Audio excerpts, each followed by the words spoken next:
So once again, our request to all of you, if you're anywhere inside of the hall, please be seated. Well, salam, namaste, sat sri akal, vanakkam, kemcho, and a very good morning, ladies and gentlemen. On behalf of the Spiritz magazine, I welcome all of you to this wonderful edition of the Spiritz Conclave and Achievers Awards 2023. Basically, ladies and gentlemen, this year, our joy is 10 times higher and our smiles are 10 times brighter because this marks the iconic 10th edition of the Spiritz Conclave and Achievers Awards. We're so happy, so proud and delighted to welcome each one of you here with us. Thank you so much, ladies and gentlemen. I'm your host, MC Dharna, and once again, a very, very warm welcome to all of you. I'd like to extend a very warm welcome to all the dignitaries, all the speakers, delegates, all the associates, partners, each and every one. I'd like to extend a very warm welcome. Thank you so much for sparing out time from your busy schedule and joining us here. We're so proud to have all of you here today. So let's start this day with a huge round of applause, ladies and gentlemen, for all you wonderful people. Well, with each passing year, Spiritz Conclave has evolved into a powerhouse of ideas and discussions. We've delved into highly topical and crucial issues, turning them into subjects of insightful deliberations. Now picture this, ladies and gentlemen, picture this. Thought leaders and industry captains gracing the stage, making every discussion a treasure trove of knowledge. So let's take a stroll down the memory lanes. Let's take a glance. Let's take a look at the previous year's ThinkPad sessions. And I'm sure this is going to be nostalgic for a lot of us. So let's take a look. Can we please have the AV of ThinkPad sessions for previous years?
Feeling on top of the world. Thank you, Team Spiritz, for this recognition. It is wonderful. It's good to have such a wonderful award, and I'm thankful to Spiritz magazine. Thank you so much.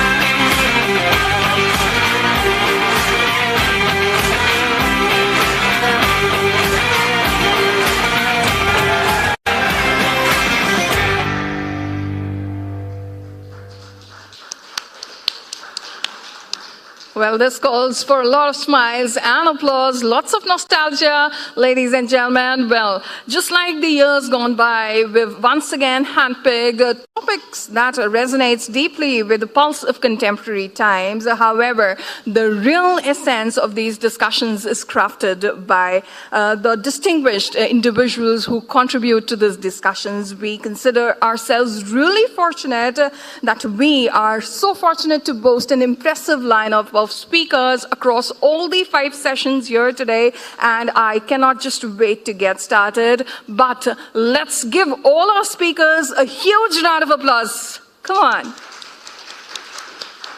And I'm so happy and excited to tell all of you that this year, the Spiritz Conclave and Achievers Awards 2023 is being streamed live and exclusive on the Spiritz TV of YouTube for the benefit of so many viewers across India and abroad. We're so happy to be streaming live and exclusive over YouTube. So, ladies and gentlemen, after this, it is now time that I invite our dignitaries for the auspicious lamp lighting ceremony. We would request our dignitaries to please step forward, light the ceremonial lamp, and get this day started. I would now invite on stage Mr. Prem Diwan, Mr. Raju Wazirani, Mr. Sanjeev Banga, Mr. Anant Iyer. I would request Mr. Bishan Kumar and Mrs. Shalini Kumar to please escort our dignitaries to light the ceremonial lamp. We'd request them to light the ceremonial lamp. As they light the lamp, we would like to seek the blessings of Lord to bless us with a light of wisdom, knowledge, prosperity, and happiness.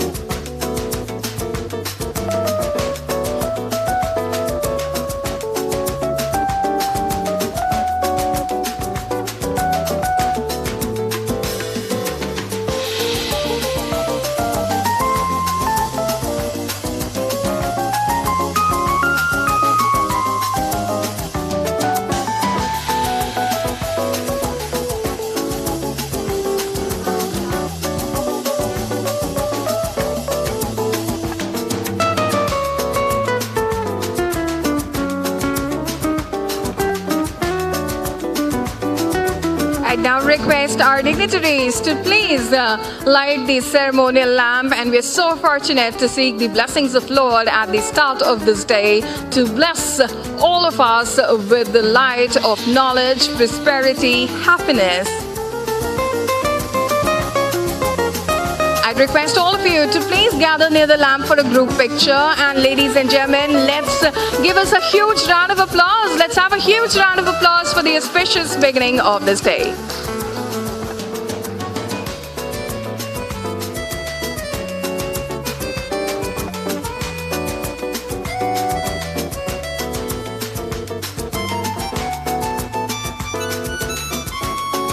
Thank you so much. I'd request all of you to be seated. Well, ladies and gentlemen, the ceremonial lamp has been lighted, the day has started, and I have a very special thing to share with all of you. I'd first request our dignitaries to please be seated.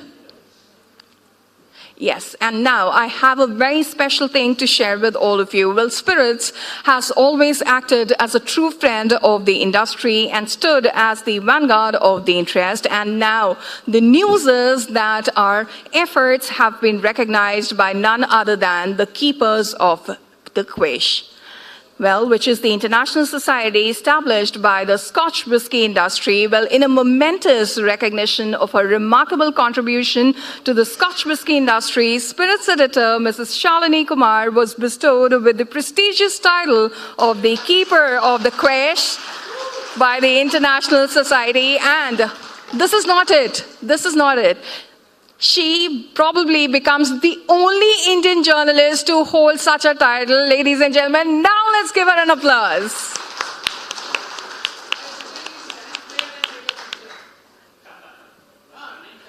Ma'am, can we please have you up the stage? Yes.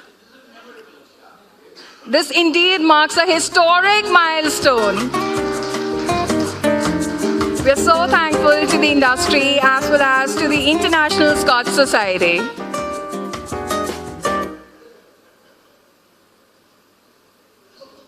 Just as this day is iconic, the award is also so iconic.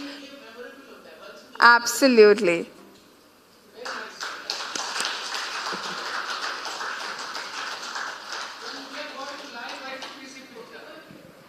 Okay, now ladies and gentlemen, it is now time to start with the ThinkPad sessions. We are all set to dive into the first ThinkPad session of the day. But before that, let's take just 1 minute. Let's just take 60 seconds and increase the positivity.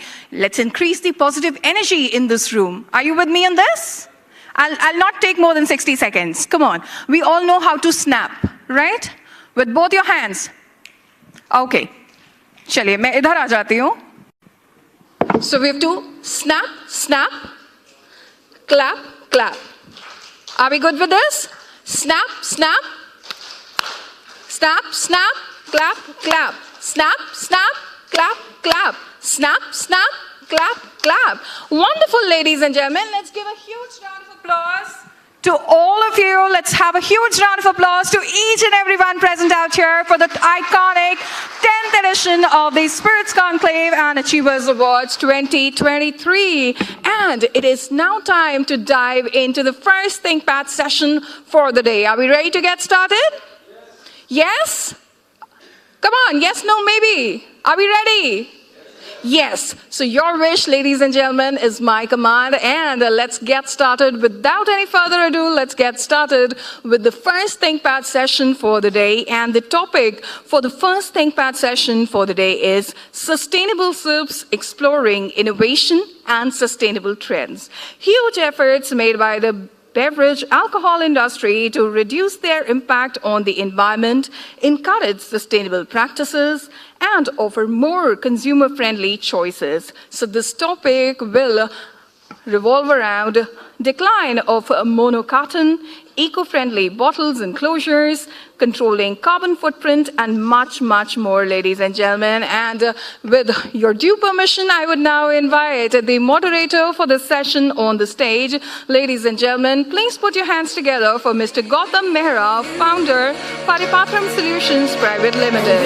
An entrepreneur for over 2 decades, he's deeply involved in leading initiatives in circular economy, sustainability, systems, thinking in the waste management, agriculture, and tourism sectors. So we're so happy to have you here. And ladies and gentlemen, let's now welcome our panelists up the stage. And to join him on the panel, I would invite Mr. Anuj Bhargava, founder, Kumar Labels. He started Kumar Labels in 2007 with the mission of becoming a leading label provider through efficient manufacturing and service operations. We're so happy to have you here, sir. I'd request you to be seated. To join them on the panel, let's now invite on stage Mr. Karninder Verma, GM AGI Greenpac.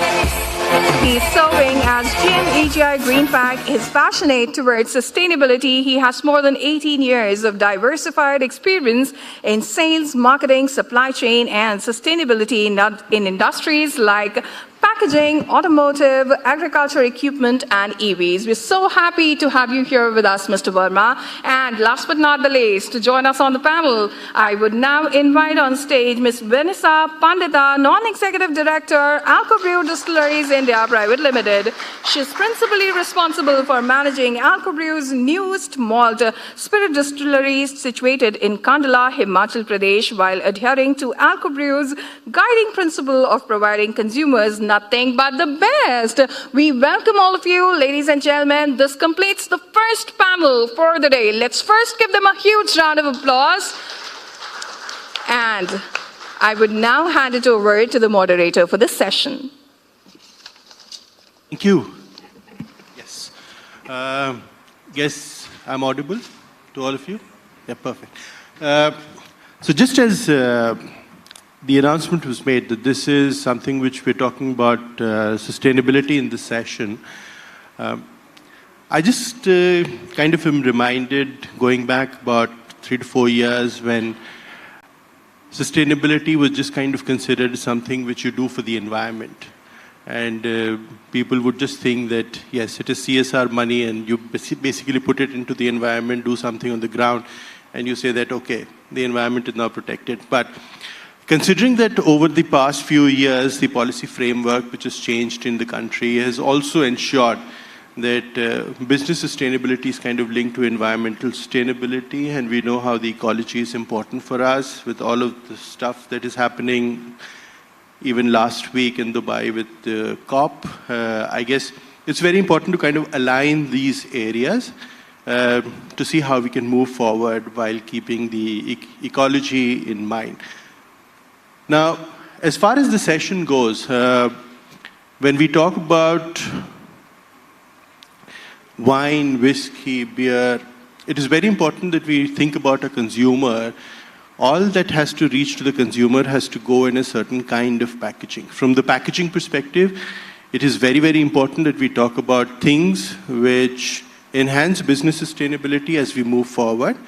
And the stuff that we use, the packaging material that we use, that somehow has to be sustainable.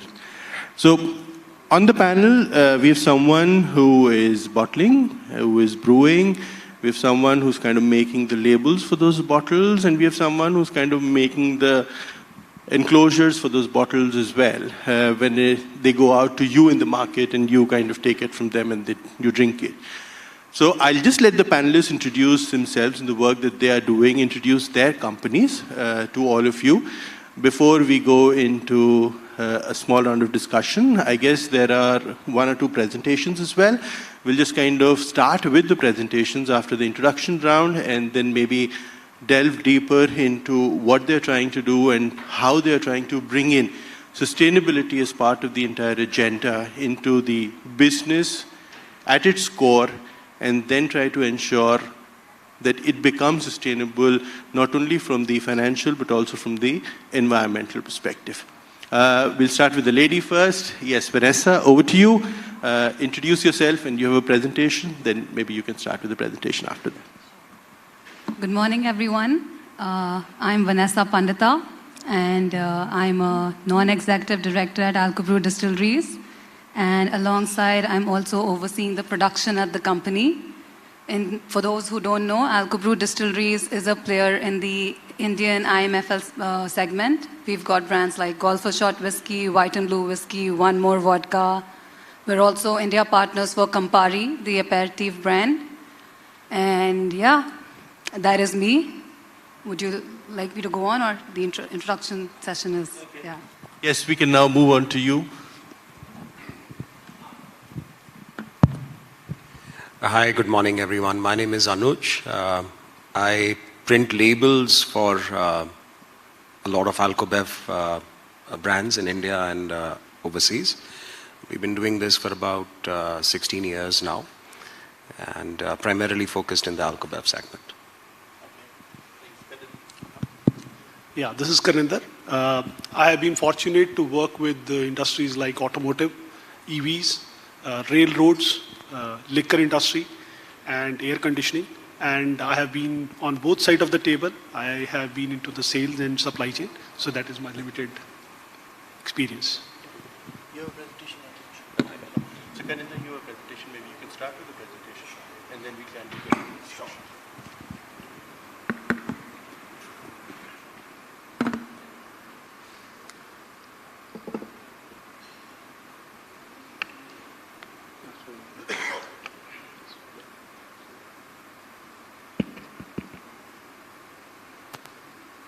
So, good morning, everybody, and I would like to again welcome all the dignitaries as well as the stalwarts of this industry. I would like to throw some light on the sustainability angle of the bottles and the closures that we produce. And let me just take you through the presentation. But before that, there are 3 pertinent questions that I was thinking while coming here. The first one is, how many of us know out of the total PET or the plastic that has been produced so far, how much of that has got recycled? We will talk about this. Second question that I have is that, does anybody know that how many times you can reuse a glass bottle, right? Because on PET generally you say a label which says, or a mark which says 1, 2 or 3, right? Or up to 7. Then the third is, generally whenever a product is disposed of, right? It is broken or it is damaged, what can be done with it? In the sense, is it making a closed loop, environmental friendly supply chain, or is it something different? So we are going to talk about all these things through the presentation. So let me just move through. Yeah. Sure. Is it audible now? Yeah, perfect. So the first one is, I'm sure that everybody knows that there are 3 pillars of sustainability, wherein we talk about economic, environmental, and social sustainability. The first one is, obviously, the customer comes first. So whether the product is sustainable for the customer angle is what has to be seen. So just to throw you some numbers, I'm sure that many of the guys would be knowing that, in beer, the recirculation is as high as around 60%. So their landed bottle cost after recirculation is somewhere close to 1/3 of the original bottle cost. So that is the economic angle. The second angle is on the supplier side, wherein what we are producing. So the more wastage or the more broken glass that you give us is going to give us a benefit in terms of both energy consumption as well as on the side of decreasing the raw material. The third is on the recycler or the trader. It is a very big, piece of the puzzle, because it is very easy to recycle if the product reaches at the right destination. But the right motivation, the right economic motivation has to be there for the recycler or the scrap trader who is going to bring that particular, broken glass to the factory. So here, glass pays much more premium as compared to the other substrates that we have. The second angle, what we want to talk about is on the environmental side. Obviously, the kind of material that is used and the kind of energy that is used is very important. The other thing that we would like to speak about is on the recycling front, wherein if we are recycling a particular product, how much of energy it is consuming and whether it is 100% recyclable and in a closed loop form, wherein you are not making a kind of bottle from glass and then you're not able to go back at the same quality. It doesn't happen in glass. So if there is no recycling, also, if the glass is there and it is not recycled, it does not lead to any kind of harm to the environment. Third is on the social front, wherein the kind of employment it generates, as well as while consuming for the customers of yours, does it lead to any kind of BPA or any kind of, infiltrants which can react with the spirit that you're selling to your customers and how it will impact. I'm sure that most of you would be knowing by now that microplastics have already broken the blood-brain barrier, wherein it has reached the brain already. So we are going to touch about these topics in the subsequent slides, and let me just present to you. So the mantra that for sustainability that we use here is reduce, reuse, and recycle. So that is the basic mantra that we use. So if we talk about glass in particular, the reduction in energy happens, or energy consumption happens, when you are trying to reduce A, the content, the raw material, B, when you are trying to use the broken glass, the amount of energy required to melt the same glass goes down significantly. The second thing is, as I told you, the material used also is lesser when you are using the broken glass. The third thing is, we are also working very, significantly with all of our prestigious customers. Obviously, there are a few sitting here also. So we are trying to reduce the bottle weight so that A, the material that is used lesser, as well as when you are transporting the particular bottles via some trucks or any other media, also has to bring down the total fuel consumption that happens for the logistical part. In terms of reusing the bottles, glass is actually, as I asked you, the glass is infinitely reusable without any harmful effects. So that is one of the premium or the differentiator of glass.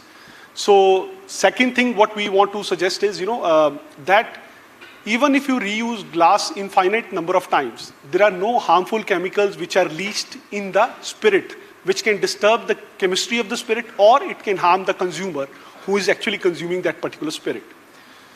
The glass is, again, if you look at it, it's a closed loop kind of substrate, wherein if you break the glass and give it back to me with 100% efficiency, if you give me 1 ton of glass, I'll be able to produce 1 ton of glass bottles again out of it, which doesn't happen generally. You might be able to produce something different. So it is not exactly a closed loop economy in other substrates. Sometimes you are producing car mats from plastic, or maybe from the Tetra Packs, what we suggest. So glass is the only medium right now what we have, and aluminum too per se, which are completely closed loop recyclable. Okay, then in terms of recyclability, as I suggested, that there are three things which we are doing. The first one is that if you look at any other media, wherein if you need to recycle, you need to have a separate factory for it. Like you will be setting up a unit just to recycle that particular substrate. It might be any other media. So for that, you need some kind of investment. Second thing is, for that investment, it generally goes into millions if it is a substrate which is a flexible packaging. So the incentive for a particular person to put up such facility is very low. In terms of using renewable energy, what we are doing today is almost 18% of our energy that we are using internally is coming from renewable energy. So we are using the recycled material and we are using renewable energy to make sure that the products that are delivered to you are coming from the best of sustainability perspective. And as I told you, again, the broken glass is 100% convertible to the new bottles. So this reduce, reuse, and recyclability, all three angles are very well checked with the glass. Yeah. Next is, so we talk about first, so we will talk about three things. One is on the Indian performance of qualifiers, wherein we just spoke about the qualifiers. If you look at the global rates, wherein the recycling rate is almost 70 to 80%, India has still reached 40% to 50%. On old bottle, beer guys have gone much ahead. They are using somewhere close to 60 to 80% reusability. And on liquor, it has reached somewhere close to 20 to 30% at the industry level. In terms of reducing weight, in last 3 years, the global trend is almost 15%. So people are reducing the weight on per bottle by almost 15% globally. And we have reached somewhere close to 10 to 12%. And when it comes to efficiency, wherein you're melting the glass and then you're drawing bottles out of it, the Indian efficiency is quite at par with the global efficiency. So we have reached the standards where we have to. Now, the question that I asked you right in the beginning was that how much of the PET would have got converted again or recycled again? It is only 10%. Out of this almost 7 billion tons which has been produced so far, only 10% has been recycled. So if you compare it with glass, wherein glass, every year, whatever we are producing, we are using at least 40 to 50% of the recycled material which is coming from the field, which is the broken glass, which is not a usable thing. And we are closing the loop with the same. Yeah, so these are certain initiatives done by the industry as well as us on the sustainability part, wherein, as I suggested, that the industry has already geared up, and in our company we are using almost 18% of our energy from the renewable sources, and we are doing certain PPAs with the other companies to make sure that we ramp up to 50% in the next few years. In terms of doing some innovation on this particular field, we are the only company in kind of glass industry so far who are trying to benchmark with the European standards and try to use hydrogen as a fuel. Because if you use green hydrogen, that would be a very good fuel to use in terms of sustainability as compared to hydrocarbons. On cullet, as we suggested, that we have gone from 30% to 45% in last 3 years, and we are trying to reach up to 90% in a span of maybe 9 to 10 years now. It is a long way. We'll talk about it. And our efficiencies, as we told, that we are clocking efficiencies above 90%, which essentially means that there is no energy a kind of dilution, or as well as the glass is closely looped. These are certain initiatives to make sure that we are environmental friendly. We have solar panels all across, and we have ESPs for SOx NOx reduction. We have environmental friendly fuels, as well as we are also trying to, whatever water we are using, we are trying to do the effluent treatment of the same to reach the plant net zero discharge. So this is a very important piece of the puzzle. So I would just like to take 1 minute on this so that we can move forward. See, for any product which has to be recycled, there has to be economic incentive for the person who is recycling. So even if the government doesn't give any incentive to the glass people, they'll be more than happy to recycle. So that itself becomes that, it's a self-sufficient kind of thing. And the people who are picking, or the scrap traders who are there, also have significant amount of financial incentive to do that. There is no setup which is required separately. We can use the same furnace to kind of melt this particular thing. And as I told you, it helps us to reduce the energy as well as the manufacturing cost. So this becomes a really helpful tool for us if we get the glass back in the system. Then there are no harmful chemicals which are released like other substrates, and this makes the glass as a closed loop recycler. What do we need to become more sustainable? This is my last slide, and wherein what we need to do is we would rather encourage the industry to reuse rather the bottles more and more. In terms of support from the government, we are trying to see if we can get some kind of setups done wherein we can get segregated material and the glass can reach back to us. Although the government is trying, but still we have a long way to go. On to distilleries and breweries, our request would be whatever glass is broken at your end, we request that color to be not disposed of in any other fashion, but to reach the glass factory so that we can use it in the best possible way and bring back the fresh bottles to you. And for common people, as I suggested, with that awareness which he's already spreading is something that we would like to continue. So last but not the least is our request to all of our customers would be to make sure that we choose lighter weight design so that we can use lesser material, lesser energy, and make better environmental friendly products. That's it. Thank you. Thank you, Karninder. Join us. So while we heard from Karninder about what his company is trying to do as far as the entire manufacturing of the bottle is concerned, I guess it does not just stop there, because when the bottle reaches to you, it also has a label on top of it. And over the years, the entire labeling piece, there is a lot of research which has gone into it. And just a couple of years ago, I was speaking to a company in Germany which kind of makes the ink on labels, a 150-year-old brand.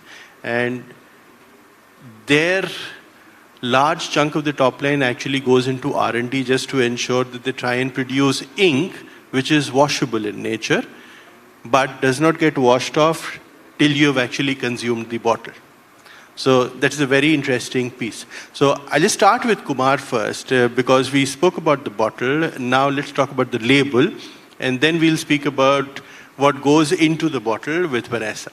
So Kumar, in terms of the labeling piece that you are taking care of, what are the steps that your company has taken to ensure, one, on the ink side, and also on the label, the material that you use for the label, to ensure that you're making a sustainable product, which then goes onto the bottle? Thanks. So I'd like to share something very interesting, which a lot of us know, but we don't realize. In the entire packaging, all the packaging materials that a liquor, that a spirit uses, the least expensive part is the label, right? Even the loading and the unloading of a crate of beer or whiskey is more expensive than the cost of a label. But having said that, it is the most unsustainable component of packaging. And we don't realize this. Think about it. If you buy a sticker label, the sticker is pasted on a base paper. And the base paper is always more in size than the label that we use, right? So even before our packaging journey starts with the label, you're removing the label, sticking it on the bottle.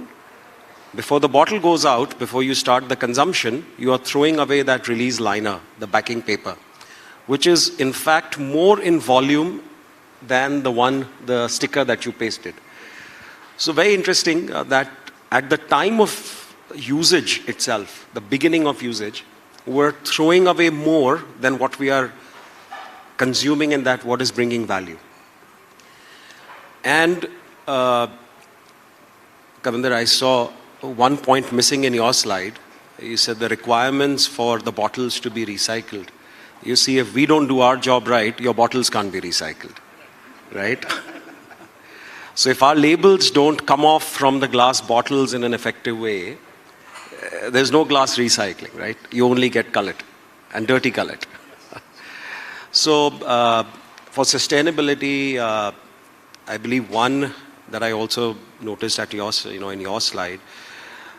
I have realized over the years that however much environmentally friendly a concept might be, whether we are talking of the very complex chemistry inks or adhesives or wash-off labels or whatever, unless these are also cost-effective, the brands will not embrace them. And it's interesting, we might sit in this panel and talk about sustainability, but unless it is also economically beneficial, viable, no one would pay more for the environment. And that's my experience, very honestly. So what have we done? Kumar Labels was, so I would split into what we do internally at our end, which make us consume less, do more with less, and what we do for our customers. So internally, we were the first company in India that embraced UV LED technology. So in our entire printing process, the most energy guzzling piece of equipment are the ink dryers, which need to dry the ink immediately. So when you switch from incandescent lamps to LED lamps, the power consumption goes down to about 20-25%. So there's a good 70% plus reduction. So we were the first ones to do that. And as we moved to LED UV, we were able to reduce air conditioning and bring a lot of our presses in room temperature rather than air conditioning. So overall, we are the lowest energy consumer per square meter of label produced in the country today. Second, back in 2012, to solve this release liner problem, how you throw away more than what you consume, we filed for a patent for a technology called SRTF, which is commercialized, it is in use, wherein you have the release liner, the label on the top, but the bottom side is unused. So we came up with this silly idea and we pasted another label at the bottom. And then we developed an equipment which could dispense labels on one side first, one side of the release liner, and then the other side. So not only does it consume less liner, about 60% less, but it is also cost effective by about 20%. So for very large volume products, this technology is already being used.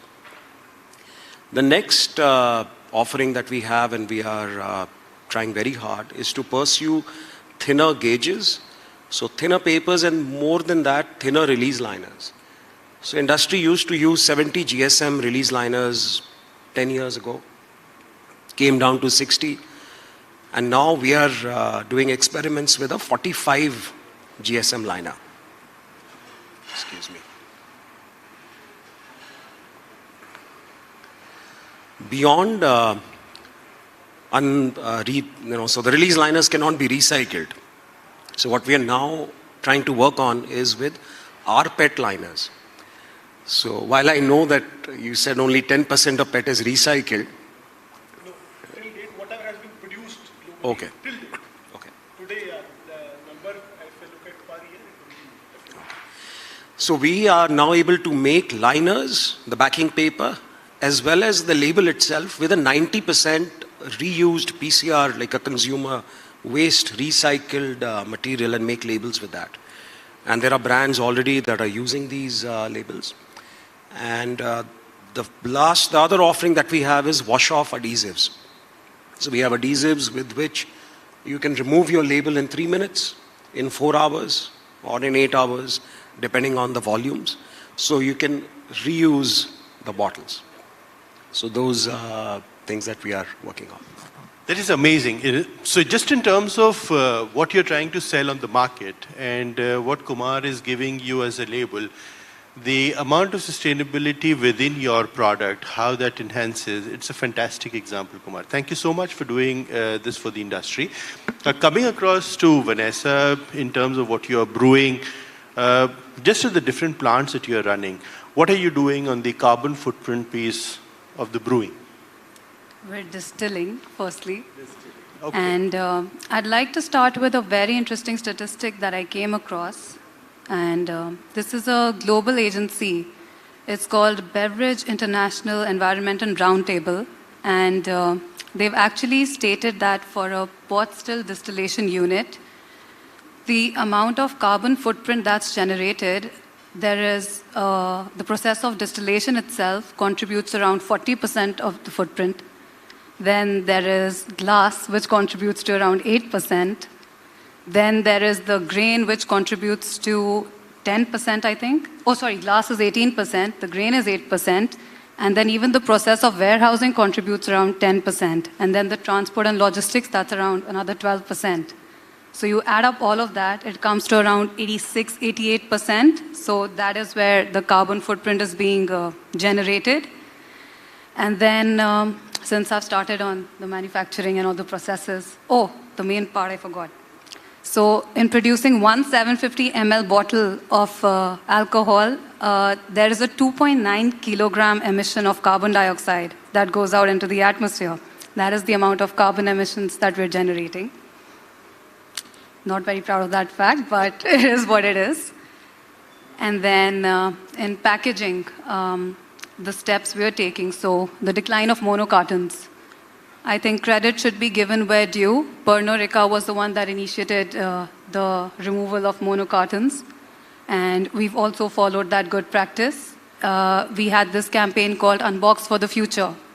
I will mention, since I've mentioned sustainability is all about the future, so it's about the being able to meet our current needs, and at the same time maintaining that the future generation is able to meet their needs as well. We have to keep the future in our minds. So yeah, and we had this campaign, and I think we distributed around 1 lakh seeds which were planted, and we also had a massive activity around it where the consumers also signed a pledge. So we have the official certificates also with us. So that was on the side of the packaging, the mono carton. Then we come to what are we doing at the production facilities? Yes. So as much as we can do, because Anuj correctly mentioned the technology and investments, Karninder mentioned about that. There is a lot to think about over there, and it is a practical challenge of the industry.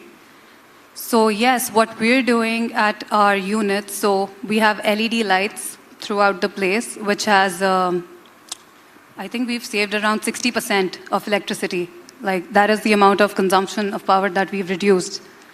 Then we have these transparent roofs, windows, panels. So there's not much lights that we need. We haven't installed. And we also have at our malt still distillation unit, the SCADA. That is, it's an automated system basically where you plug in all the values. So it avoids all the production overruns. And the ETP system, of course, that's the waste effluent treatment. So we're recycling 100% of that water and using it for other processes. Then our boiler as well, we're using the sawdust and the grain. We're making solid boiler cakes, fuel cakes, and putting them to fuel the system. And what else are we doing? Let me see. Oh, even our waste treatment plant, all the water that gets treated over there, we're putting it to increase our green shade cover, like plant more trees. I think this past monsoon as well, we planted around 350 trees at our unit. So I think that was I need to applaud what good we can do in our own bit. And also at our unit, we have around 35 to 40% of the land area. We've covered that with trees, like there's greenery. So it's a beautiful unit, not tom-tomming, but yeah. So these are some of the things that we've done. And also the grain that we use, it's actually a 6-row barley. And that is made using indigenous practices. They're more organic, sustainable. Although it won't give the best yield, but the quality and the impact on the environment, it's not that, well, for the lack of a better word, devastating. So yeah, these are some of the things that we're doing. And I think I just came across an article. It came out yesterday. For glass, I think Bacardi has just pioneered this technology. They pulled off their first commercial run with hydrogen fuel. It was 60%, I think, powered by hydrogen, not 100%. And I think it saved up, they reduced their carbon emissions by around 30%. So I think that is pretty significant if you see at the global impact, because ultimately we all are contributing to the environment. Like the carbon footprint is basically every activity that we do, you're generating some amount of harmful gases, greenhouse gases that are going up into the atmosphere. So, anything specific that your company is doing to reduce the water footprint? Oh, yes. For the water, we have our rainwater harvesting units. Even the water at our plant, like the water that we use for distillation, it's 100% recycled. I think over the past 1 year, we've also reduced our water usage by 10 to 15% just by practicing some of these, following through on these practices. So, yeah. Fantastic. Now, Karninder, in terms of the work that you're doing, and of course, on the entire packaging side, you're also using plastics. Yeah. And you know that a couple of years ago, the government came up with this entire regulation on extended producer responsibility for plastic packaging. Yeah. Okay. Now, in terms of that, what are the steps that you are taking to fulfill that responsibility? And if there is anything which your company is doing to move towards more eco-design practices as far as the plastic use is concerned? Yeah. So obviously, I think so. Let me just pick 2 points from the discussion so far we had. One is, as she pointed out, I think so, a very good perspective you gave, that it was not just about my work, it is about the entire industry, which is beautiful. So just to put things in perspective, in the last year, the total efforts that we have put in has led to saving of around 88,000 metric ton of carbon dioxide. So we are part of the value chain, so we are trying to contribute in that way. Second thing is what you suggested. I think it is time for us to, kind of discuss more on this. There is something called hot end and cold end coating which happens on the glass, which can help to, kind of ease, the process of removal of the particular stickers. But we will talk more about it. Now, talk about the EPR. We are very well registered with the, authorities, and we are already in discussion from both the ends. One is because glass is also packaged, right, and then shipped to the respective companies. So what we are doing is we have hired a company. I will not name the company, but we have hired a company, and we are working with them to make sure that we are, we are trying to get the right credits for whatever, recycling has to happen. So we are trying to dispose of the responsibility also. Second, on the other side, wherein you spoke about the sustainability part for the closure side. So we are using recycled material there, based upon our customers, kind of confirmation that it is okay to go ahead. Second is we are using biodegradable material, which is again, one of the things that we are trying to pioneer in this particular industry. And third thing is in terms of pure, energy consumption, as you would have seen. So the government has capped. I cannot go beyond certain limit for my captive consumption. So they are telling me you cannot put more solar panels to, install because your peak capacity is here. So we have used that also to make sure that, we are using the green energy rather than using the hydrocarbon-based energy. So these are the few steps that we are taking, and we are trying to minimize the packaging also after talking with our customers, and we are trying to see how can we use more environmental friendly packaging rather than using shrink films and all. No, so I'll be a little more specific with you. Yeah. So in terms of the polymer that you're using in the packaging, as far as the plastic piece is concerned, are there any plans in the pipeline to move to more monomer material, which is easily recyclable? Yeah, so we are engaging with our customers on a pilot project. I cannot mention more than that, but we are discussing with only a few set of customers right now. And we are trying to see how can we balance between the economic side and the sustainability side. Because end of the day, everybody knows that, first priority is definitely if you're not able to sustain the business, then the sustainability will not happen.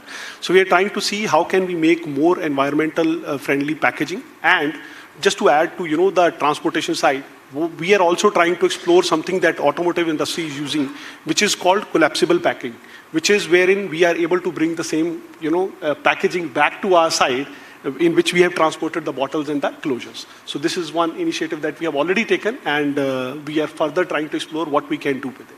Yeah. Thanks, Karninder. One question to you, Vanessa. which is just like we spoke about extended producer responsibility in plastic packaging. I know from policy perspective, this is in the works within the government where they're trying to move towards bringing in an EPR regime for glass packaging as well. Now, because you would be using a lot of bottles for sending out your product into the market, is there any kind of preemptive action which you are taking to move faster once the regime kicks in? To be very honest, I don't have full clarity on the regime. Okay. But about the glass industry, I'm aware that, well, I just heard about the regime. So, but I think they haven't reached exactly the best place or the best practices as an industry, which you could say is the most sustainable, because glass is a very complicated industry. Although at our end, the steps that we're taking, we're constantly in touch with our partners, because the grammage, the weight of the glass has a massive impact on the emissions that are coming out and on the pollutants that are going out into the environment. So we're constantly balancing that out in the best way possible. So yeah. Specifically, just money, and yes, we will do so in 5 minutes. For anyone in the audience, if you have a question, and we are kind of working with a brand in the Alcobrew industry as well, who's kind of trying to set up a deposit refund scheme so that they're able to collect more glass bottles in order to ensure that, as Karninder rightly pointed out, that the costs basically come down to 1/3 of the bottle per se. Is there anyone over here who's trying to do something similar in terms of trying to ensure that you put in mechanisms in place which can get you access to more glass bottles, which can then be reused so that your product can be put onto the market? We'll just take that particular piece, and in case anyone of you has a question for the panelists, very happy in the last 5 minutes of this round.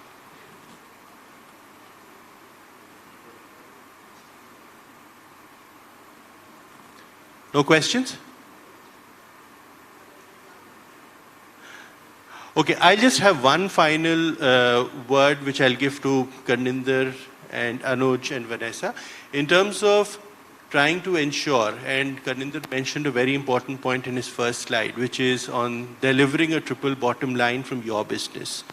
So how do you manage the social, environmental, and the economic side of the business to deliver that triple bottom line?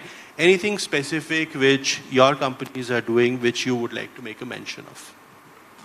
Start with Karninder. I think so, as we suggested, there are three major components as we suggested. First is on the energy side, which goes on the economic terms. Second is on the raw material. And third is on the recycling. The best thing about glass is that more than anybody else's incentive, it is in my favor that my cost of glass production will go down. So my economic incentive to recycle is very, very high, actually. So what we do is we are working with government of Telangana also to see if I can use the energy side with help of hydrogen, wherein we are working with the joint project with NTPC is there, Ashok Leyland is there, then we are there, and there are a few other nominated parties. So on the energy side, we are using this. On the recycling side, we have hired, as I told you, there is a particular party that we have hired for the same. And in terms of transportation, we are trying to see, it might be a little difficult to just put it in straight words, but we are trying to see if we can supply more and more in our catchment area. Because logistics is also part of the pollution. So to answer to the question that you earlier said, wherein you said 18% is glass. So my question is, if that 18% is reused, not even recycled, that can be directly brought down, right? So it is a very big chunk. Yeah, so that's it. So we have two major initiatives that we expect to push and propose and ask for acceptance from our customers. One that you mentioned about having mono-material packaging. So there were reasons why a lot of substrate manufacturers pushed for BOPP labels on a PET bottle. And there were obviously monopolistic, very economic reasons for that, which we are trying to now change. And being the only Indian company backward integrated into making our own stocks, we are now requesting our customers to use our PET labels on PET bottles so that you can recycle them together. You do not have to remove the label and crush it or shred it. You can do it in one shot. And it would also have a removable adhesive which will not impact the further recycling process. It blends with the PET. The second part also is we are working with a US-based company to completely eliminate liner and theoretically even label. So I'm sure all of us have seen tattoos, right? If tattoos could work decades ago, where you just wet it and put it on your skin and the image transfers, can there be a very high speed and a cost-effective way to transfer the image onto a plastic bottle or a glass bottle or whatever, and then reuse that transfer mechanism? And that would completely make our carbon footprint practically zero, because we're not adding anything, we're not selling anything to you specifically. So we've done some trials, and our partner is a leader in this technology. So we are hoping to bring this maybe in the next couple of months or maybe a year or so.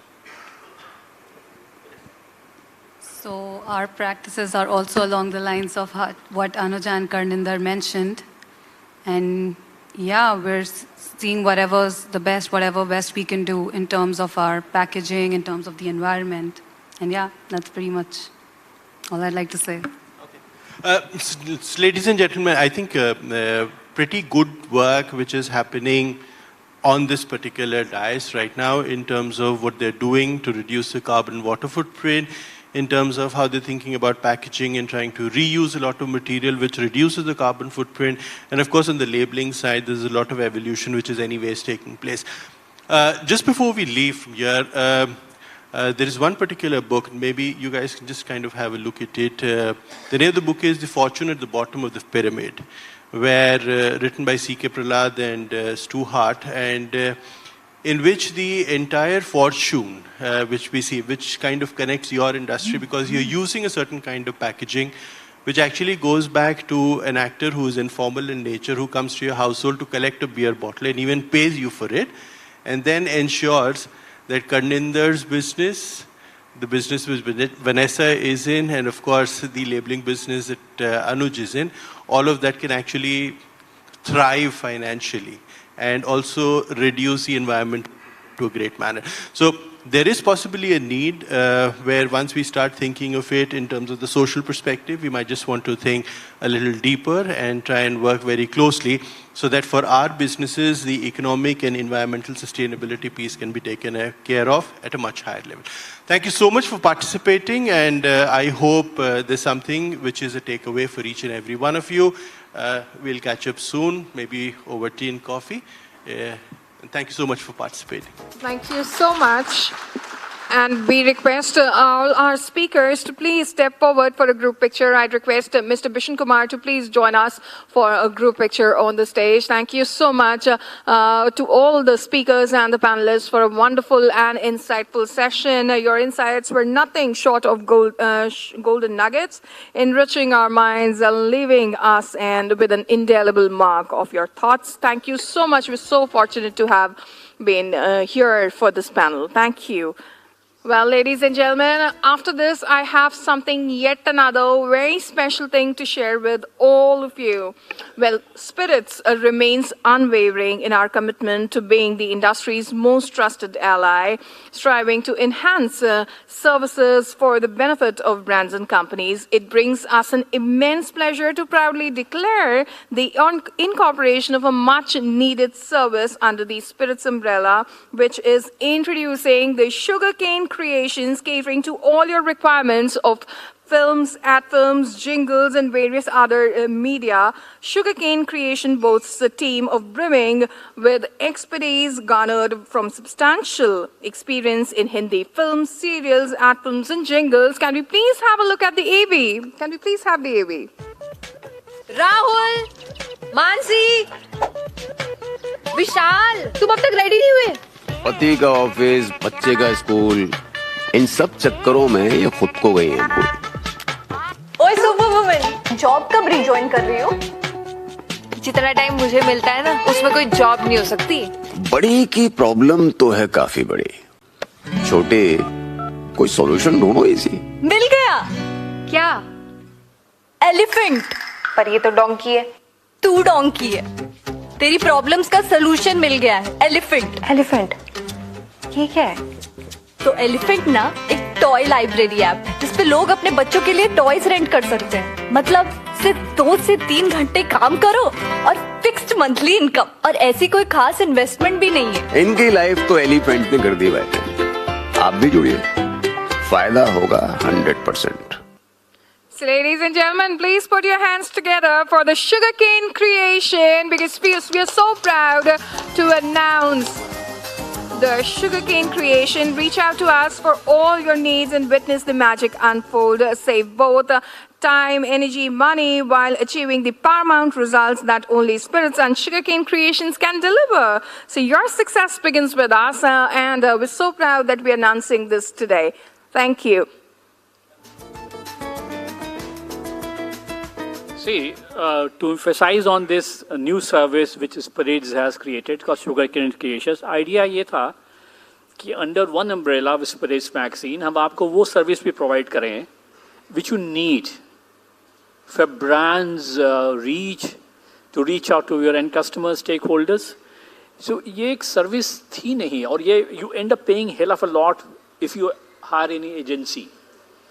The Sugarcane Creations of a company which will handle your ad films, your radio jingles, your short films, whatever you need. So for this, we have a competent team of film directors, film producers, writers, jingle makers, and creative people. They are based out of Bombay, some are in Delhi. This is at your disposal now. Thank you. Thank you so much, Mr. Bishan Kumar. This really sounds exciting, and especially that AV. Well, ladies and gentlemen, without any further ado, let's move ahead with the next ThinkPad session. And the topic for the next ThinkPad session is Premium and Beyond, Challenges and Possibilities. And this would include deliberations upon market insights, cost and margins, regulatory challenges, and much, much more. So we are looking ahead at 40 minutes of yet another high-energy, power-packed session. And I would now start inviting on stage the panelists and moderator for the session. I would now invite the moderator for this session. I would invite on the stage the moderator for the session, ladies and gentlemen, Ms. Ruchika Gupta, Director Marketing, Suntory, India. Well, she has been instrumental in accelerating the growth strategies of the company through sustained market outperformance and innovative practices. To join her on the panel, let's now have Mr. Amulya Pandit, Consultant, Euromonitor International. He brings nearly a decade of experience in market research and consulting. His expertise lies in offering valuable insights to India's FMCG industry. Let's now have on stage Mr. Sanjeev Banga, President, International Business, Radico, Khaitan. He has been leading the global expansion efforts in Radico, Khaitan since 2008, with over 3 decades of experience in FMCG companies like Philip Morris, Nestle, Panorica. He has played a crucial role in expanding the reach of Radico brands to over 100 countries. To join them, I would now invite on stage Mr. Anand Iyer, CEO, Alcobrew Distilleries Limited. With over 33 years of experience, he has assumed various challenging roles in sales, marketing, business strategy, corporate affairs, and much, much more. I would now invite on stage Mr. Rahul Singh, founder and CEO of the Beer Cafe. He is the recipient of the Tycoon Entrepreneur Award for the excellence, and he holds the position of trustee for the NRAI, National Restaurant Association of India. Ladies and gentlemen, now put your hands together as we welcome Mr. R. Subrahmanyam, Executive Director, EY India. Working as an associate partner, tax and economic policy advisor at Ernst & Young with over 18 years of experience, he has gained wide experience in diverse range of tax and regulatory issues. We're so happy to have him. And last but not the least, let's welcome Ms. Nirupama Soundararajan, co-founder and partner at Policy Consensus Center.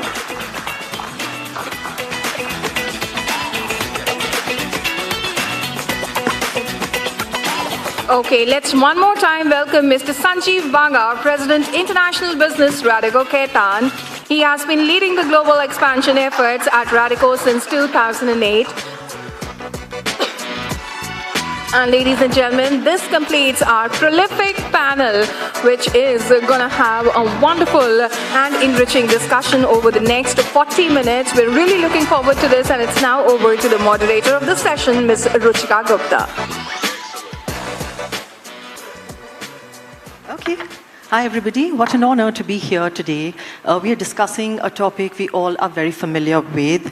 Euromonitor would confirm it's a word we take 15.5 times every day already, and we will target to deliver incremental knowledge on the subject defined as premiumization and beyond. So what is a dictionary definition of premiumization and beyond? And the panel really disagrees, and they will disagree with me very soon because I heard them in the huddle. It's the science of motivating consumers to pay more. It's the science of motivating consumers to pay more, usually on the back of quality, and definitely not on the back of exclusivity. That's luxury. So there's a difference between premium and luxury. Mature markets, you need to premiumize to grow, value more than volume, a theme that's very, very prevalent, very talked about in today's time. Equally, it could be aspiration. We operate in a trade where aspiration drives most of the demand.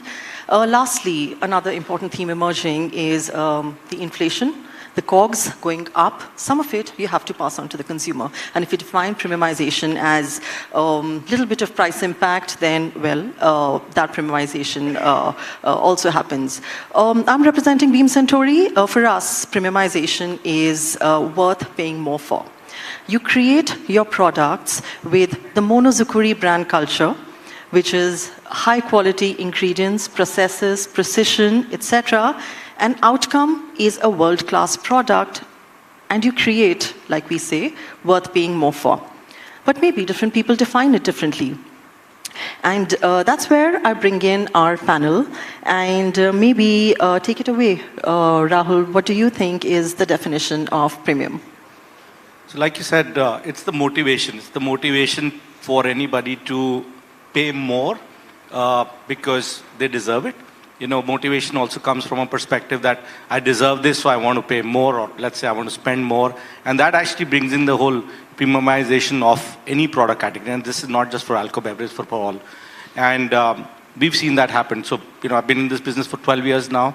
And in this 12 years, we've seen how the consumer trends have changed. And this is across now 23 cities. So I'm just not, you know, very local or hyper-local in terms of, not talking about Gurgaon, where, you know, the per capita income is more than average of India, and obviously the alcohol beverage sales is like probably 10x of India in its own way. So yes, and it's all premium, and that's where it comes from. Obviously we'll discuss more about it, but yes, in short, it's the motivation, it's what you deserve, and you should get it. Okay, any of the other panelists want to take it away? Sanjay, let's hear it from you. I hope you can hear me now. For us, premiumization is not only about the pricing. It's more of a holistic approach to the production process, to the manufacturing process, the marketing, distribution. It is something that creates immense value and a connect with the consumer. So that's what premiumization is all about. And it has both elements, premiumization and beyond, which is more about, which we talked about and we listened to, sustainability as well, cultural and social responsibility as well. So it's a gamut of things. And the brands that can dovetail into that, create a connect with the consumer on that, is what premiumization is all about. Okay, says the brand that has created one of the most successful premium brands in the country. I don't know if you looked at the latest IWSR data. Jaisalmer is twice the global leader of super premium gin. I think the Indian Alcobev industry is doing so well. I don't know if we applaud ourselves enough and pat ourselves enough, but that's a win for the company Sanjay is representing today. Amulya, what do you think premiumization is? So it's the ability to spend more on things that matter while cutting back on things that don't. In alcoholic drink terms, it will be drinking less but better quality of alcohol. I can give you an example from another industry as well. So say, for example, people who were using mosquito coil are using liquid. Now that is also an example of premiumization. So premiumization can be done at every income level. And would you like to, this is possibly the time you can make your presentation.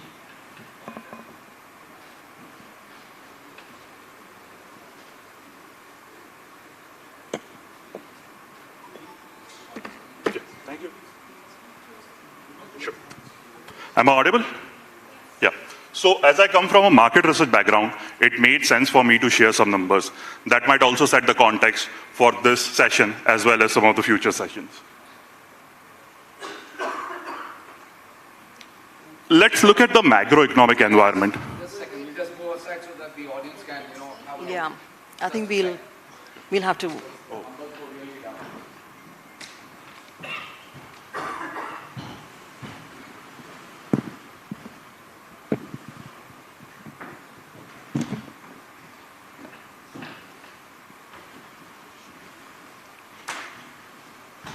Apologies for the inconvenience.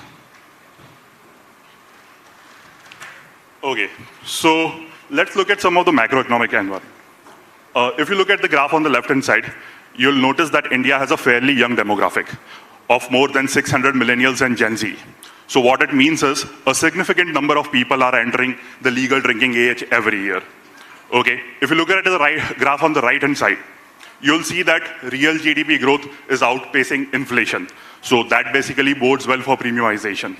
There are a lot of geographies which are reeling under the pressure of inflation, but India somehow has controlled it.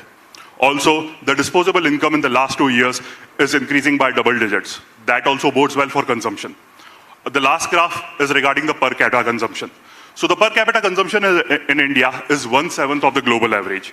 That obviously highlights the challenges, the drinking culture, but it also indicates a lot of potential. Moving on.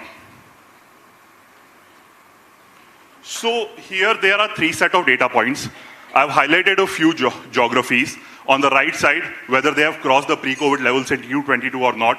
And there is a sort of a correlation with the demographic as well. So if you look at the graph on the left-hand side, you will notice that India is the only significant market which has grown at 20%, and it has also crossed the pre-COVID levels. If I talk about the APAC level, India and South Korea are the 2 markets which has crossed pre-COVID level in 2022. However, when it comes to India, it is a very good step because our base was pretty low, whereas in South Africa, the market was declining even prior to COVID. There is one correlation, there are many factors at play, but one single correlation that you'll see across is the median age. So in most developed markets, the market has saturated.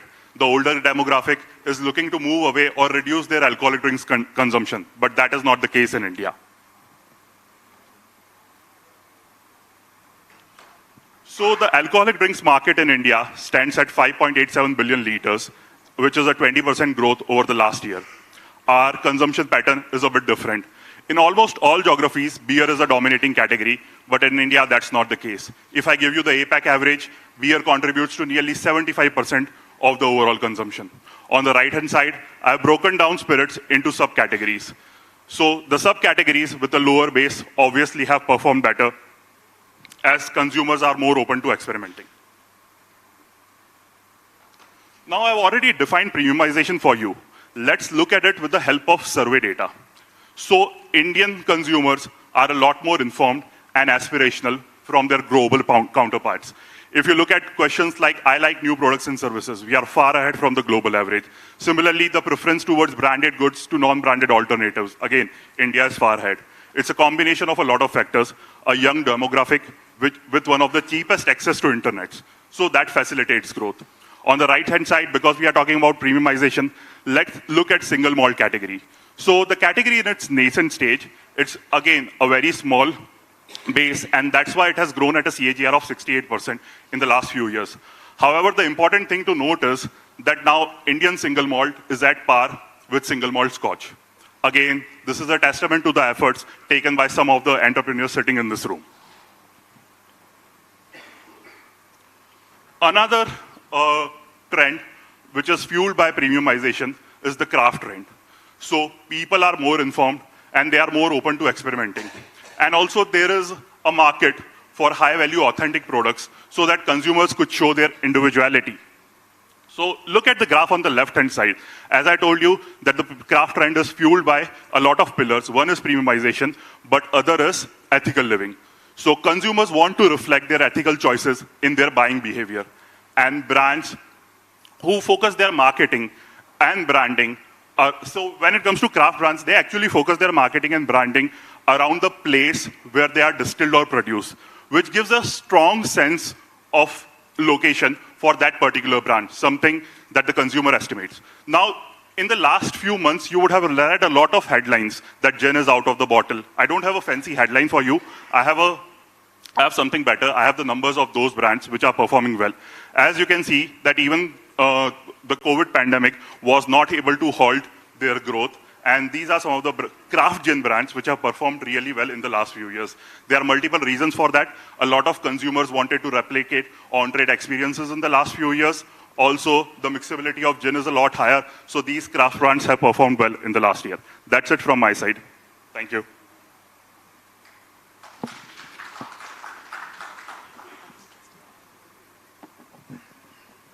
Thanks, Amulya. Should we... Sorry, everybody, for this disturbance. No, there aren't.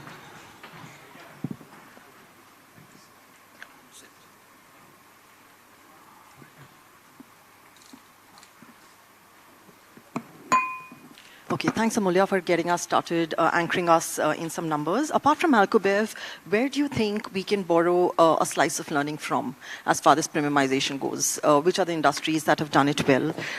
We can see categories that were anchored in price proposition. For example, cars, Suzuki, they have their Nexa range, and everything is going under that. Britannia, very affordable biscuits, that has a premium range as well.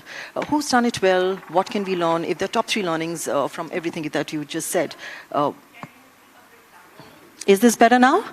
Okay, so just repeating our provocation to the panel, and especially to Amulya, what can we learn from other industries? Sometimes we get very boxed in Alcobrew, but there are other industries that are doing premiumization really well. For example, automobiles, which were anchored in price proposition. Maruti Suzuki was at the forefront of that, and they have their Nexa range where most of their new launches are slotted against. CPG, price sensitive again, we can see Britannia premiumizing, we can see Cadbury's premiumizing. We know the products already. And considering you have exposure to so many categories, Amulya, our question was, what could be 2 or 3 learnings that we take away from what you just said, all categories put together, that we could implement in Alcobrew? So in its basic essence, premiumization depends upon whether the consumer sees value or not. We research around 30 FMCG industries, and we have seen successful example across categories. I can highlight a few. So BPC is one industry where beauty products, we have seen a lot of premiumization. There is a lot of influence from Korean and Japanese markets, and startups in India are producing products which are in line when it comes to quality, and they are doing well. If I talk about non-alcoholic drinks, 100% juice is one category where consumers see a lot of value. Probably most of you may know that there is a new labeling legislation which will come into force in the next few years, where there will be a star rating for packaged food as well as non-alcoholic drinks products. So when this comes into picture, consumers will see a lot of value in products or categories like 100% juices rather than juice drinks. So it can be done across, but you have to convey the consumer clearly what value there is in it for that product. Yeah. Okay, functional upside, country of origin, dial up. What else, Mr. Subrahmanyam, if I may invite you for more comments? Yeah. Thanks. So, I was discussing with him only. Premiumization is what? What are we talking about? It's basically consumer experience. Consumers are ready to pay for the experience, right? This is from a consumer standpoint. I work with the government. I'm part of the government advisory wings in a couple of states, and this is something that I'm investing on.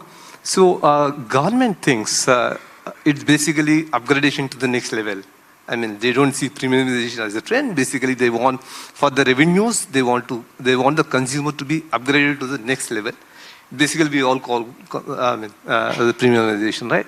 From a consumer standpoint, there are a lot of industries in the last 2-3 years that are premiumized. Take real estate, automobile, beauty. A lot of industries that are premiumized. From a consumer standpoint, this is what it is. From a government standpoint, in fact, you look at almost all the policies, almost all the state policies that are happened actually in the last 2-3 years, you see a common trend. Common trend is basically government encouraging the supply of the brands at the top level, top of the segments. In fact, the duties at the top level got reduced, and the duties in the bottom of the ladder actually they got increased or stagnated. So government is also working towards upgrading the consumer. Okay, talking about state policy, we have somebody on the panel everybody wants to be friends with, that is Nirupama. So Nirupama, you know how we struggle with policy for everything that Mr. Subrahmanyam said. You give functional upside, you want to take up prices too, look at inflation. But I don't think it's that easy for us. CPG, of course, you know, they don't struggle for it. It's very nuanced for us. What do you think? What is your advice? Thanks. I think it is very difficult for the alcohol sector, primarily because prices are controlled at both ends. So if you want to kind of adjust for inflation costs, it just means taking a cut off your own margins, which is not really always practical from a business point of view. I think pricing per se in India needs to be re-examined quite a bit. So what are the elements that can add premium to a brand? So apart from the usual in terms of perceptions, in today's day and age where responsible sourcing of material or saying that, look, I'm a brand that is offering you, and I don't know really how you would use this in the alcohol sense, but a healthier alternative, I'm using good quality ingredients, these lend themselves to being a product of certain premium and therefore possibly looking at it in terms of what bracket you can position yourself at. But notwithstanding all of that, at the end of the day, while that philosophy can be adopted and espoused by industry, unless the policymaker also views it in the same way, they're not really going to allow you to do that. Because the government invariably, at least during our interactions, have this, it's a very precarious balance that they play. Because at one hand, they want sale of the more quote-unquote expensive alcohol because that means more revenue for them. And on the other hand, however, they say that the bulk of the consumption usually happens in the category where the prices are low. But if you actually think about it, and data today will kind of maybe differ.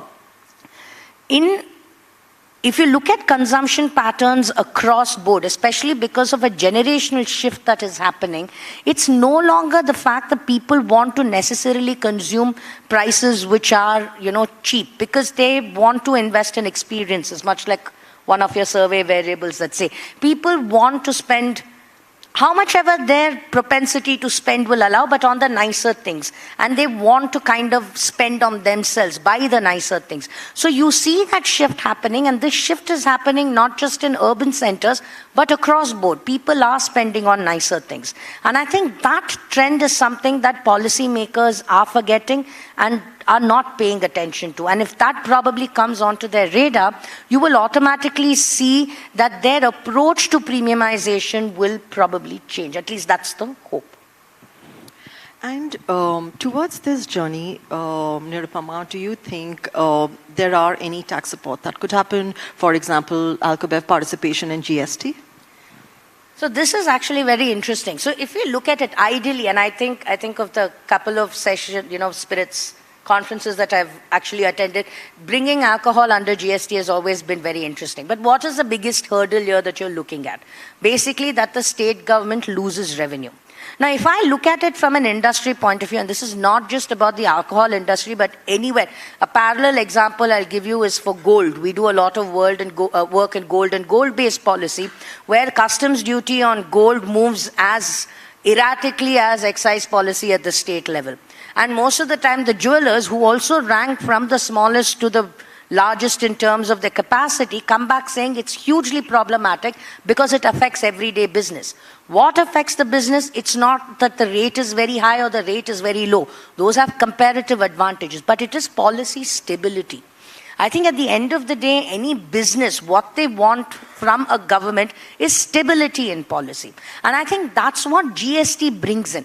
It's not about, from the state government point of view, of course, there is loss of revenue. And this is where it gets maybe exciting to the point of almost whimsical, that if you can come up with propose an amendment where any revenue that is generated by the GST for the Alcobev sector is probably given fully to the state government, allow them the flexibility of charging maybe a 2% additional cess if you want, much similar to UP's cow cess, I think, of that kind, and say use that for whatever you want to do in terms of use that money at your discretion.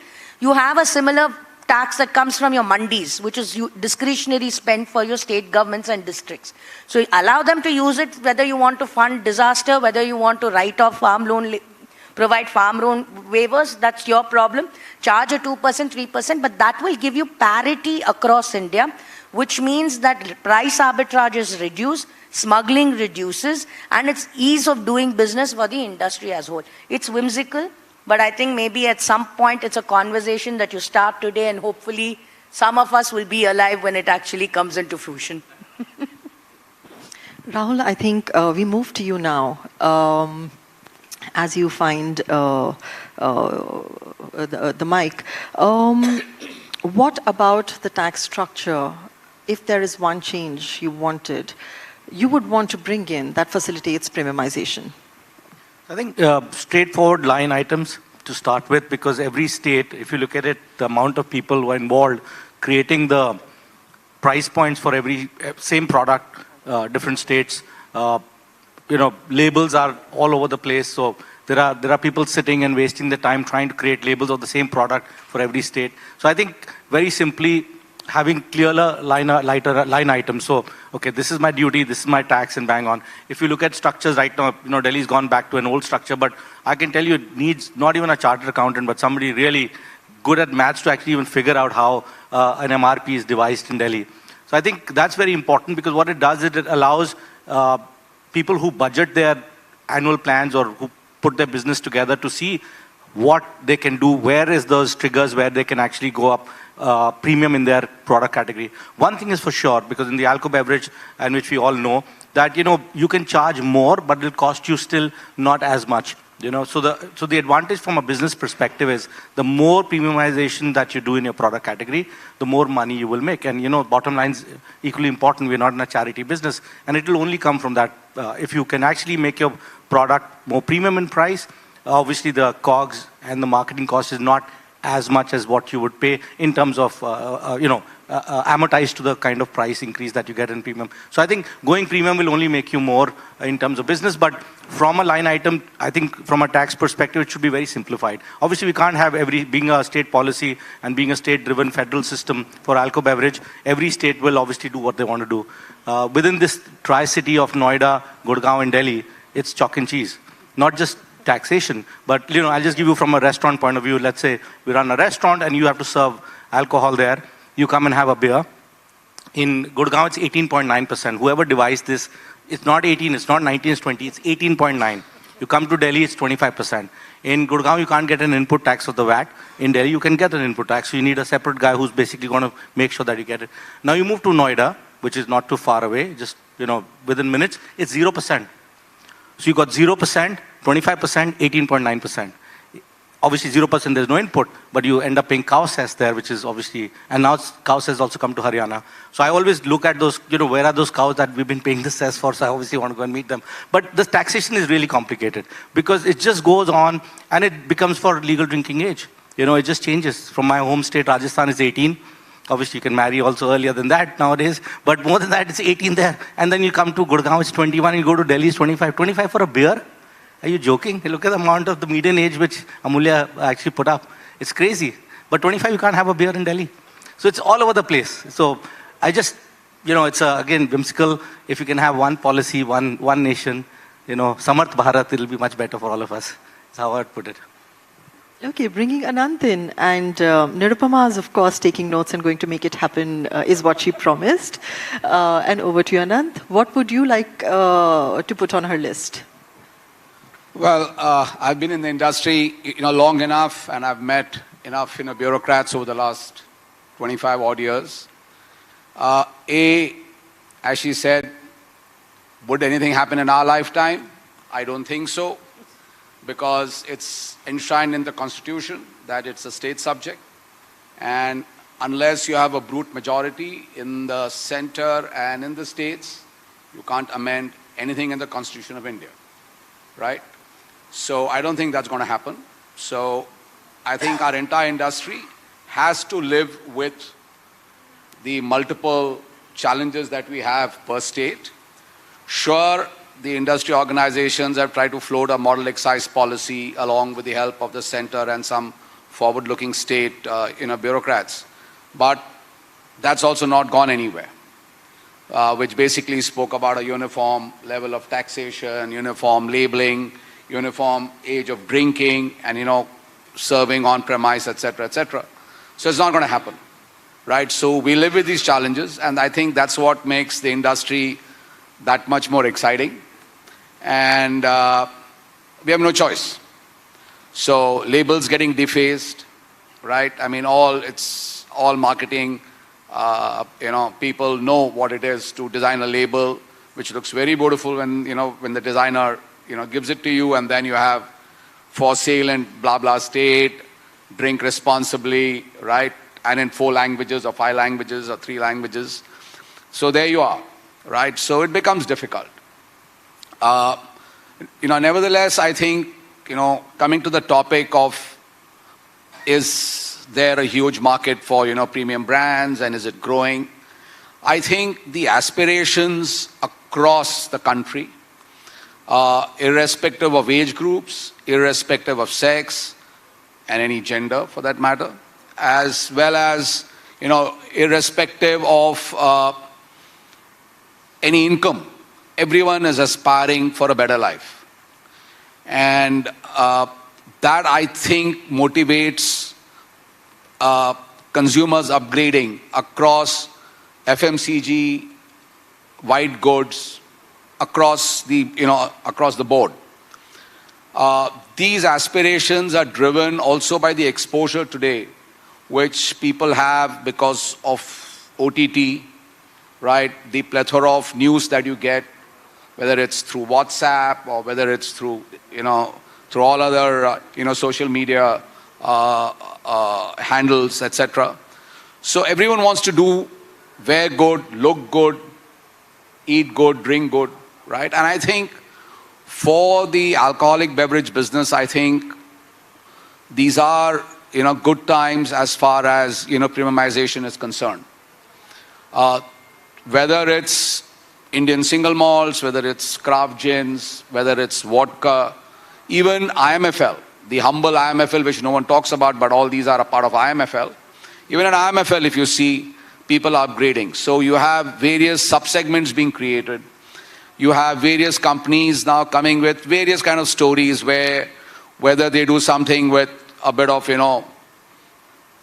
bourbon or a bit of, Japanese whiskey other than the old traditional, Scotch blends, etc., etc. I think these are all various hooks to get the consumer to savor, to, experience something new, right? And the consumer is willing to experiment. Whether you're a 60 plus or whether you're 40 to 60 or whether you're, a Gen Z, doesn't make a difference. Everyone wants to experiment. Everyone wants to have a good time. And more so after COVID. I think COVID changed the very lens of how people view life, right? So people splurge more, right? There may not be that many big fat weddings, but people splurge more on themselves. Everyone wants to feel good themselves. Now that's a huge change in India, because Indians per se, right, have been having a very Gandhian kind of a philosophy, if I may say so, that, we need to live a bit more simple, more, more, say, socialistic, right? Especially those who have grown up in the 60s, 70s, and in the early 80s. But not anymore, right? So everyone wants to splurge, everyone wants to live the good life. So whether it's in cars, whether it's going to restaurants, whether it's drinking cocktails, right? Now, if you look at, bartenders have become superstars, right? Now, that's a huge shift. Sure, he hadn't shown it in his research, but unlike the West, India is still a huge off-premise country, right? If you look at the entire Western world, in fact, outside India borders, you will see at least 60-70% of alcohol sales happens in on-premise, right? Now, that's a very important point, which doesn't happen in India. But despite that challenge, if premium brands and above are doing well, that is solely because of word of mouth, right? It's solely because of, the ability of social media now, right? With the, the abundance of mobile phones, right? And the 5G and 4G and what have you, right? Going all across. That helps the premium brands to reach the consumer, and hence the explosion of brands, right? And what you can see. Now, one big challenge that we have, again, due to the excise policy, and this is the last point I'll make, is the retail experience. The retail experience, unfortunately, in India is terrible. With the sole exception of, say, Gurgaon, Faridabad, and some, and say Bangalore or Hyderabad. Even a city like Mumbai, right? It's terrible, right? Calcutta. Calcutta, you have hole-in-the-wall shops, which have been there, I think, since the time of Queen Victoria, right? And they have not changed, right? So the thing is, what do you do? Unless you provide a retail experience, that vibrancy will come through. But despite all these challenges, if brands do well, I think it's a success to everyone out here in the industry, who's here or even not here, that they have managed to penetrate, right, overcome these challenges and still, prosper. Lovely. Well said. And there hasn't been a better time for premiumization than now, says Anant, and I think the panel agrees. We look at a lot of CMOs of luxury products saying, my biggest competition is not the other luxury product. It's actually mutual funds. Because if you're paying your SIP, you're not paying your installment for maybe a luxury car or that Louis Vuitton bag, etc. And wants and desires are merging. You're thinking, should I buy an iPhone or should I buy a bike, maybe? So that's how the lines are blurring. That's premiumization. Maybe this is a good time that we pause and invite questions from audience. Let's go ahead, if we can give a mic to the gentleman.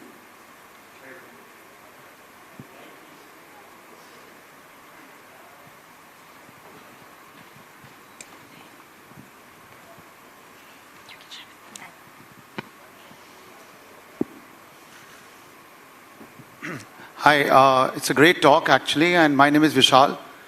I'm from Rajasthan. I had a question as well as just a thought that the consumer has a lot of places. Sir just brought up the issue that the Victorian shops are still there in the country. So a lot of consumers still don't want that there should be a liquor premiumization in the villages. If you go to a shop, and he still says कि मेरे को वो वाला brand दे दो जो मैं पीता था. So the guy says no, there's a better one there, but he still says no, I don't want that. I just want what my pocket was allowing. So in other categories of life, whether it's fashion, cars, people ask value for money. But liquor is still a staunch subject for a lot of people in villages, small cities. Let's not talk about Gurgaon. So still look for a product than a brand right now. If you tell him that, okay, this brand was 160 rupees and I'm selling it for 300, so he says, no, don't give me the betterment, just give me what I'm looking for. So the consumer has also not developed across the country because we got 28 states still, and cities are working differently. So I still feel that there is a lot of challenges on that point of view, that premiumization is still a word within the industry, but is the consumer across the spectrum, whether it's a village boy, whether it's a city boy in a small city, is he still open to this idea? He just wants to take the liquor in his pocket and just move without he realizing that whether he paid 80 rupees or did he pay 200. So still there is a huge gap in this industry. That's what I feel. Thank you, that's all. Yeah, I think one of us can comment on that.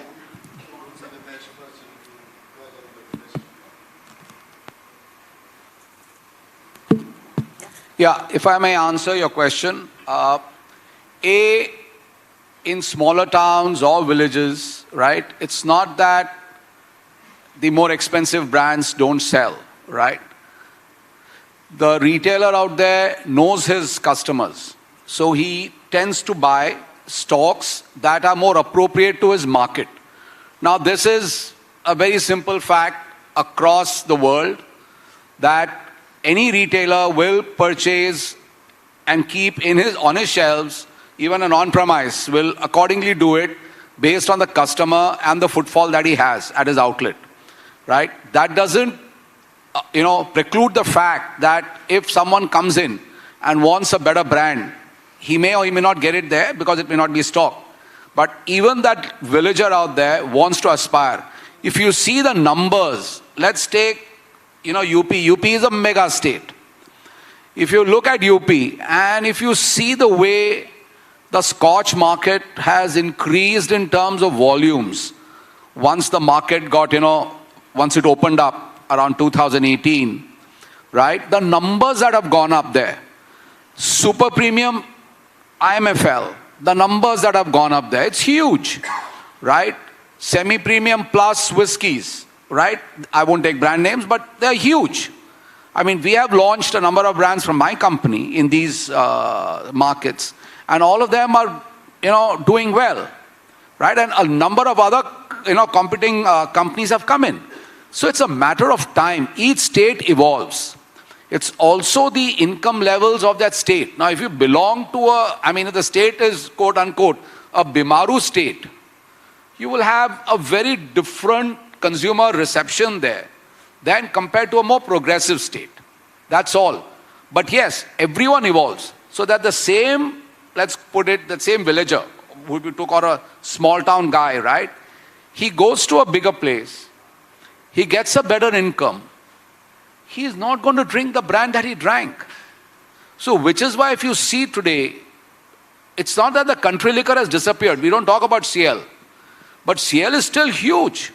Whether it's Punjab, whether it's UP, whether it is, Rajasthan, right? In Rajasthan, you also now have RML, Rajasthan made liquor. So that's huge, right? Maharashtra, it's huge.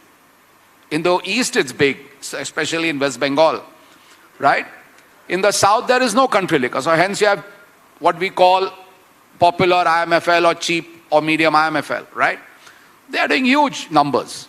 I mean, Karnataka, if you see the cheap or medium IMFL, right, on a monthly basis, they sell close to about, 45 to 45 lakh cases, which is huge, right? Because there's no country liquor, right? And a lot of companies, good IMFL companies, and some of them are also public limited companies, the CL business really helps them get their revenues and also possibly help their balance sheet, but it gives them that revenue and that heft and the distribution heft in the markets. So there's always a play between both, right? And so mass is important, please understand. Mass is important for all of us for distribution. Right? We may not say that, but it is. It's important. If you want to penetrate into, tier 2, tier 3 towns, you need that more popular brands or, say prestige brands or, those kind of brands in the price range of 150 to say 200 or, 250 rupees for a 180 ml bottle. So you need that. So it's all evolving. There's nothing fixed out here. You'll be surprised. It's all evolving.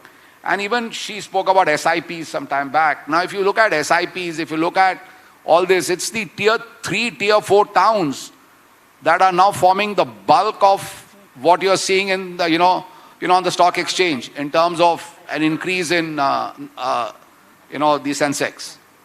Yeah, yours. Yeah, thank you. No, I think everything that he said, from an economics point of view, you have basically an income and it's called marginal propensity to spend, how much I can spend. Now the fact is, and this is survey-based results from Karnataka, where we did the consumer survey of across about 5 districts and of different per capita income. Now everybody wants to consume a slightly better brand, provided that the amount is the same. So you have 2 options here. If I have 100 rupees that I can spend on alcohol, and for that 100 rupees I get this brand, right? And if I go to, say, a neighboring state, anything that's not Karnataka and the neighboring state, for that same 100 rupees I get maybe a different brand which I perceive as premium. I have 2 options, and I get my brand as well, which is probably lower than 100 rupees. I have 2 options. If I'm loyal to my brand, I will be very happy that I can access my same brand at a cheaper level in an adjoining state. That's brand loyalty, which means even if the price goes from 100 to 150 in my state, I don't decide to drink a brand which is at 100, but I choose to pay 150 and pay. Now, that's not whom we're talking about here.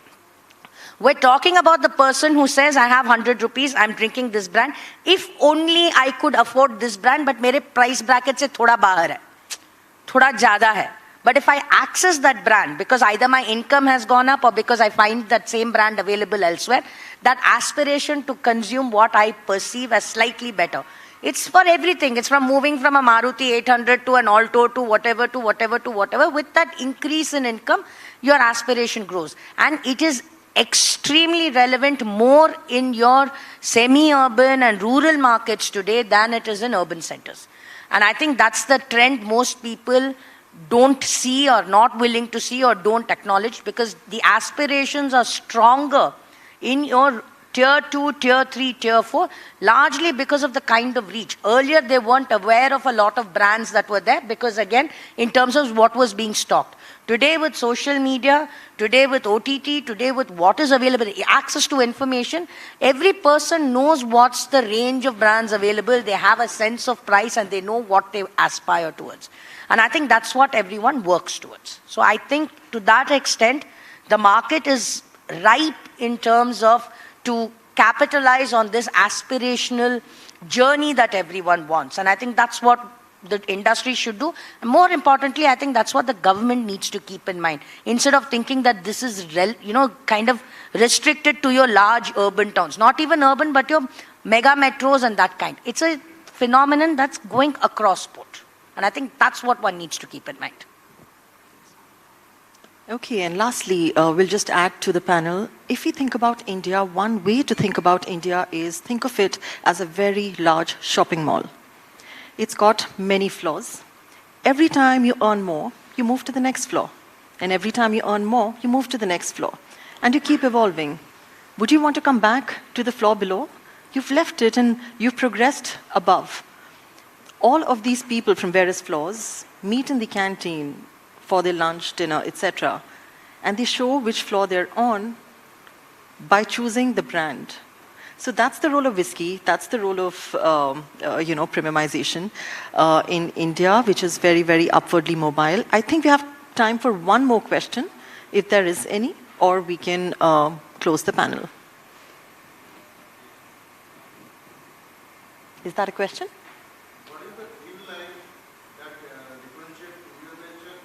Luxury. What is the thin line that differentiates premium and luxury?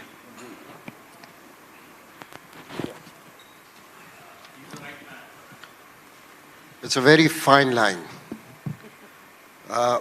Again, it's all about the perception, the consumer experience that one is talking about. It's more of a holistic experience.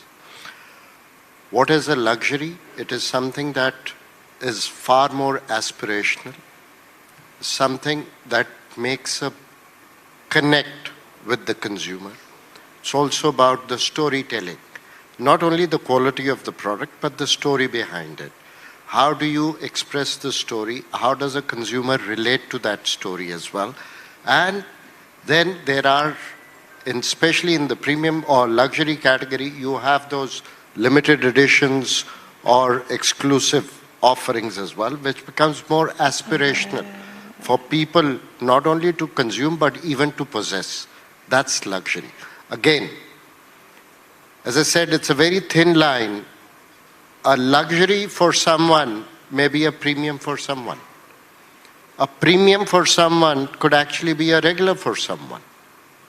So it all depends how you address the need of a consumer. Where do they perceive your product as? That defines a premium or a luxury. For someone on the street, a scooter or two-wheeler is a luxury. For someone who has, say, a Maruti, is one of the SUVs as a luxury. So it's all very relative and very subjective.